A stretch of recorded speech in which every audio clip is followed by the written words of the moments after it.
Hello everybody, it is Saturday the 23rd of August and I'm a little bit excited this morning because another thought came to me. I think another puzzle piece has fallen into place.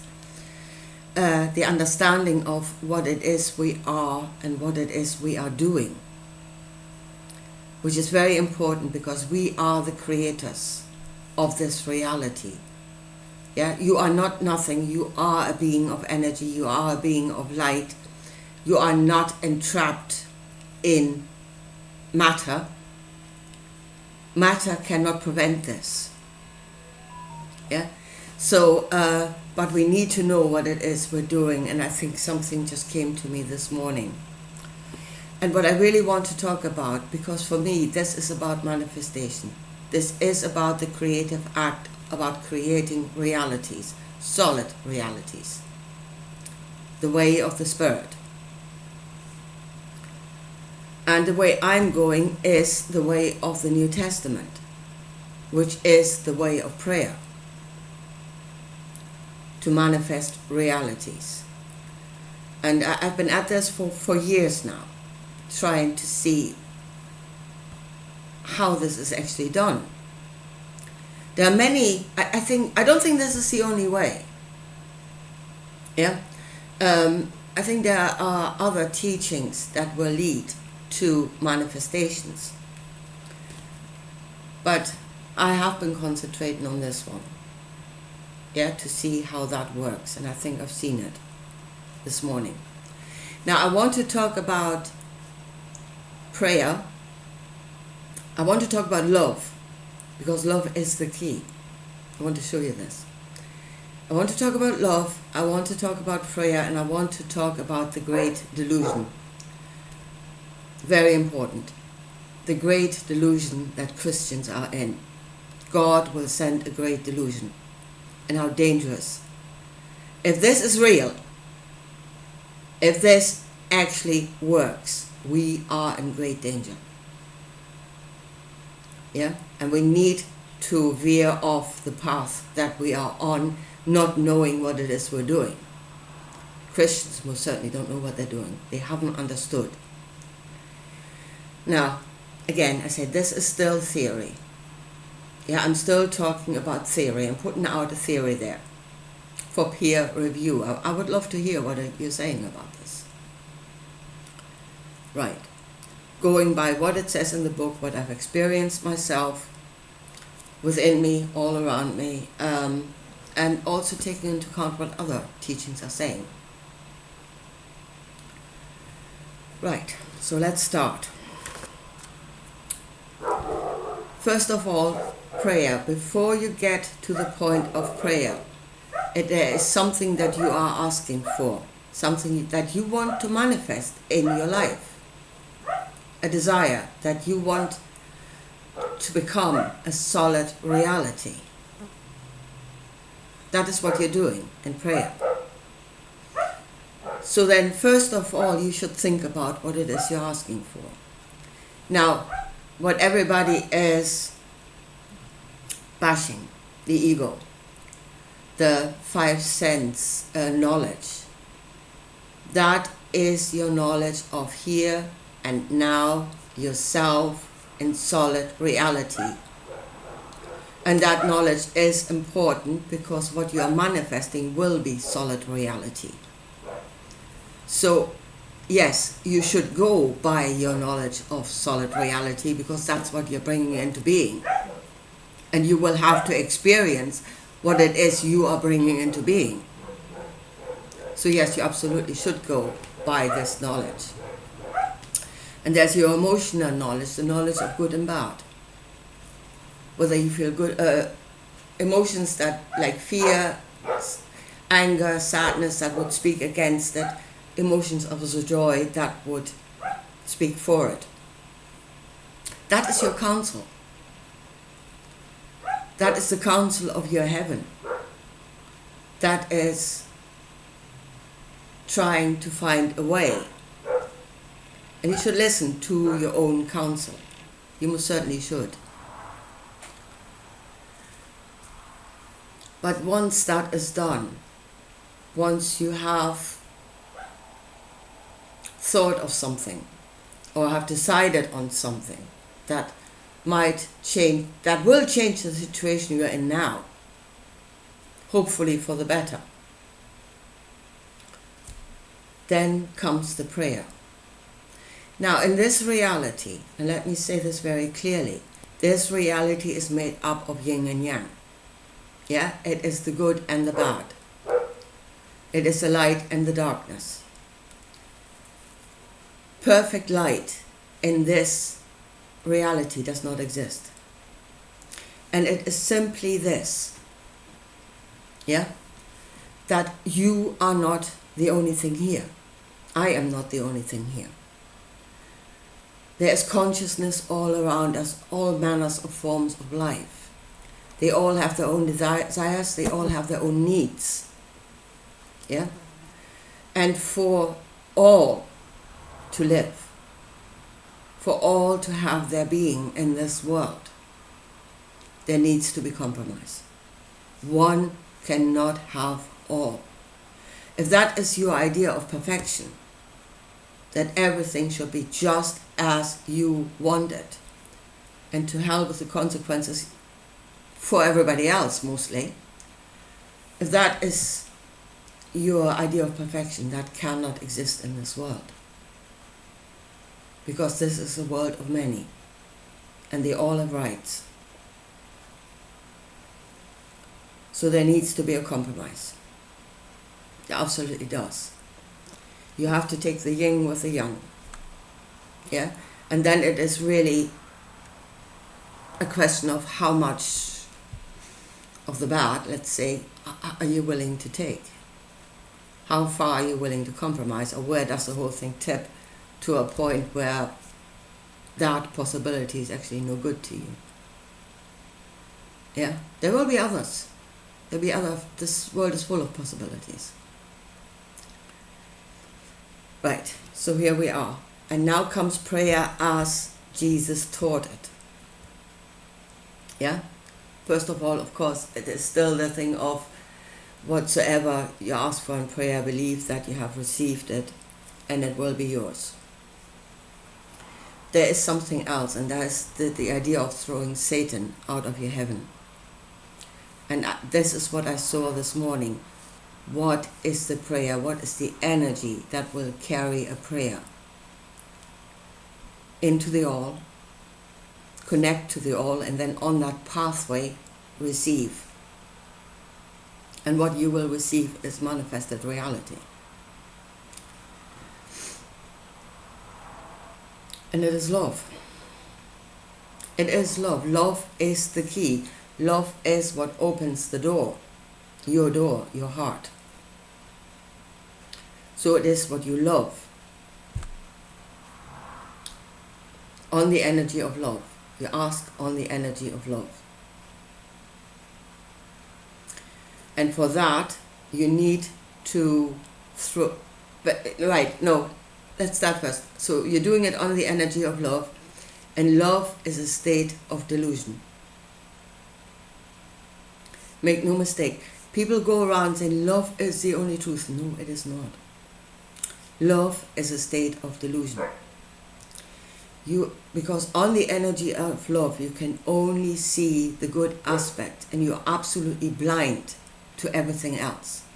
And there you have actually thrown Satan out of your heaven. The knowledge of anything negative, love cannot see that. The fullness of reality is that it is there, but on the energy of love, you cannot see it. So therefore, love is actually a state of delusion. It is detached from the fullness of reality. But it is the energy that will carry your prayer. So, let's say you have set your heart on something that will improve your situation that you're in at this time. Again, your ego, your knowledge, 5 sense knowledge, everything else, it shows you where you're at and what you're in. Yeah? Do not throw them out of, that is your reasoning, what you should even ask for. So let's say you set your heart on a car or on a house or on an amount of money that you need.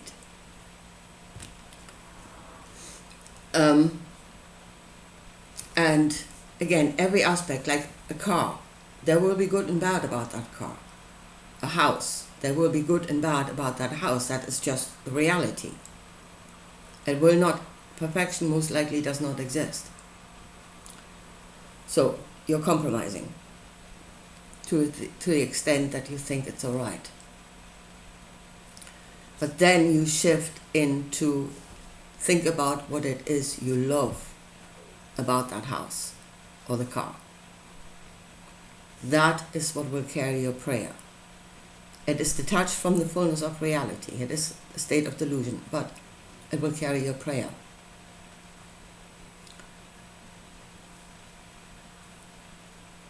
Once you have received, you will receive what you've asked for.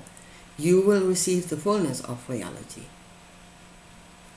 Not just the things that you loved and that you saw in your delusion. What you will receive will be the fullness of reality. So you will get the car or the house in its fullness, good and bad.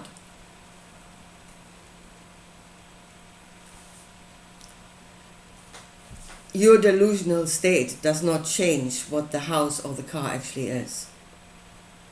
And you will receive reality in its fullness.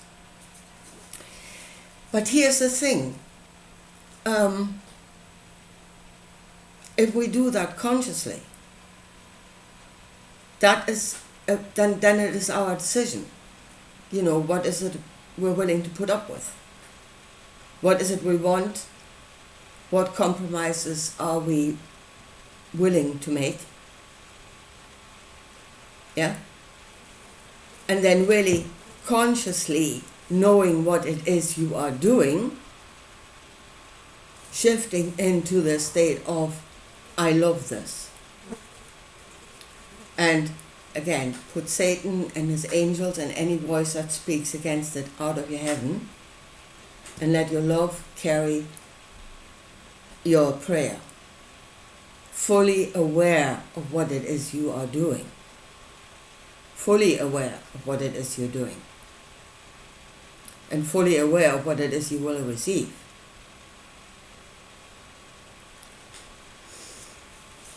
Now, as I said, loving something, only being on the energy of love is a state of delusion.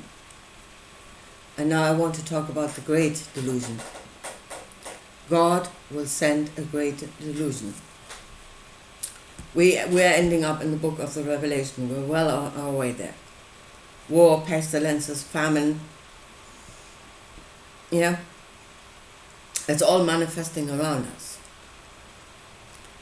I just had a conversation with my Jehovah's Witnesses workmate. And that was 2 days ago, and I actually told her my truth and the fullness of my truth. I think I shocked the living daylights out of the poor woman. And I'm actually not sure that I did the right thing, but still, I did it. And here's my question, and that was always my question to Christians. The outcome has been told in the book of the Revelation. You follow the way of Jesus, or you follow Jesus, that is the outcome. Pestilences, war, the last pestilences will be poured out from New Jerusalem itself, killing God knows how many. Yeah, and they're shouting glory, hallelujah.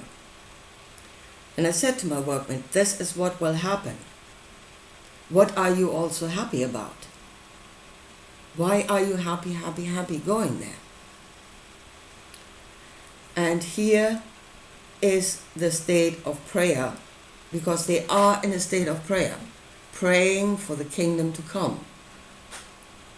And here's the state of love. They love Jesus. Jesus will come and save us. And their hearts open up wide to let that possibility in. They love that one point. Jesus will come and save us. And they have absolutely done away with the knowledge of every negative thing that is attached to that whole scenario. They have thrown the negative aspects, the knowledge of the negative aspects out of the heaven. They're focused just on the one point that they love. And their hearts are wide open to receive that. Again, and here is, if you say the state of love is a state of delusion, because you can only see the good, and that is the only thing they can see. Jesus will come and save us. That is the good. And they can see nothing else. So if that is a state of delusion, then the more you block out what is actually negative, and it is there, it is real, it exists, or it will exist. Actually, well, it's already existing, it's coming. So the more you block out the negative, the deeper the delusion you're in. Yeah, the more you have to compromise your knowledge, the deeper the delusion you're in. And they are in the great delusion. They only see one point of light. And they've blocked out, the book of the Revelation is mostly darkness. It is death and destruction. And the only point of light there is Jesus will come and save me.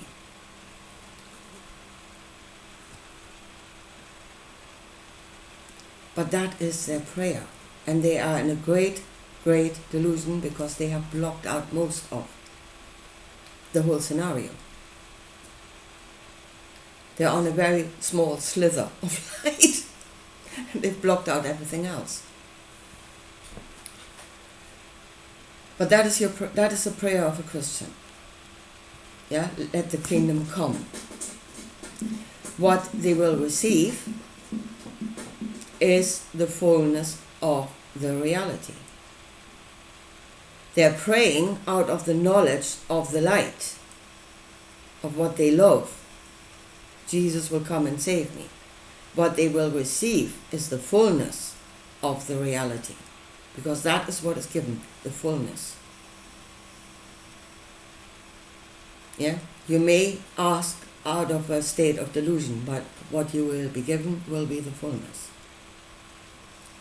So the fullness of it is manifesting. So, and then my question to Christian would really be, if you are aware of what it is you're doing, if you would understand what it is you're doing, yeah, and your light is your salvation. And in order to have your salvation, you're manifesting the destruction of everything else. Is that a compromise you're willing to make? Is that a price you're willing to pay for your own salvation? Because it is you that is manifesting the fullness, the destruction of everything else, for your own salvation. That is what you're doing. That is, I think, how prayer works. Is that actually what you want to do? If you did it consciously, if you were conscious of what it is you were doing, would that actually be your choice? But for the rest of us that maybe not want, that do not want to manifest entire kingdoms and stuff like that, for myself, and I think others maybe as well, there's a few small things I would really love to manifest around me, which would make things an awful lot better. But I don't need entire kingdoms to come and slaughter the entire world just so that I'm saved. But then that, I do believe that is the way, that is what Jesus taught, the way of prayer. The prayer comes out of the heart. That means the door of the heart needs to open. Your heart needs to open up. And it is love that opens the heart, where you're really open to something. You're really open to something because you can only see the positive aspects of it. And as I say, it is a state of delusion, but it will open the heart. And it will make the prayer fly. And the door will be open to receiving. Again, what you will receive is the fullness of reality, even that which you didn't see because you are in love.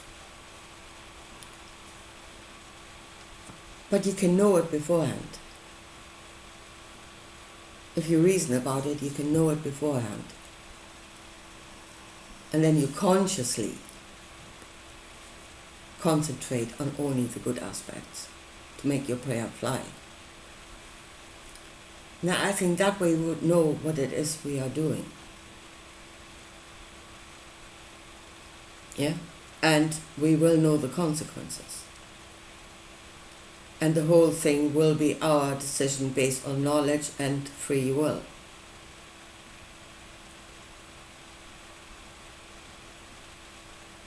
Anyway, here, and then really think about what it is Christians are doing. And they're opening their heart in love to Jesus to let that possibility in, to send out that prayer and let that possibility in whilst blocking out the rest of the book of the Revelation. Yeah, that is a compromise. The compromise is, while the rest of the world will be destroyed, but I will be saved.